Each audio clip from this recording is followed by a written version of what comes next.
આણંદમાં વાનર તોફાને ચડ્યો હોવાની ઘટના સામે આવી છે। આણંદના ઉમરેઠના પણસોરા ગામે વાનર તોફાને ચડ્યો। 2 દિવસમાં 10 થી વધુને બચકા ભર્યા તો વાનરનો આતંક જોવા મળી રહ્યો છે। રાહદારી પર હુમલો કરી વાનર પલાયન થઈ જતો હતો। મહિલા પર વાનરે બચકા ભરતા 30 ટાંકા આવ્યા હોવાનું સામે આવ્યું છે। તો ઈજાગ્રસ્તોએ પણસોરા સરકારી હોસ્પિટલમાં સારવાર લીધી। તો વૃદ્ધો પર વાંદરો હુમલો કરતા ગામમાં ભયનો માહોલ સર્જાયો છે। ત્યારે વન વિભાગે 8 કલાકની જહેમત બાદ તોફાની વાનરને પાંજરે પૂર્યો છે। ત્યારે રાહદારી પર હુમલો કરી વાનર પલાયન થઈ જતો હતો।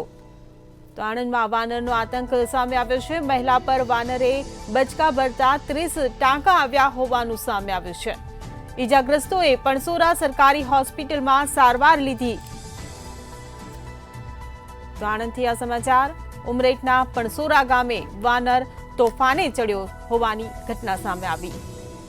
તો 2 દિવસમાં 10 થી વધુ લોકોને વાનરે બચકા ભર્યાની આ ઘટના સામે આવી છે। સંવાદદાતા સપન પટેલ આપણી સાથે જોડાઈ ગયા છે। જી સપન, ઉમરેઠના પણસોરા ગામે વાનરનો આતંક સામે આવ્યો છે ને હવે એને પાંજરે પૂરવામાં આવ્યો છે, શું કહેશો?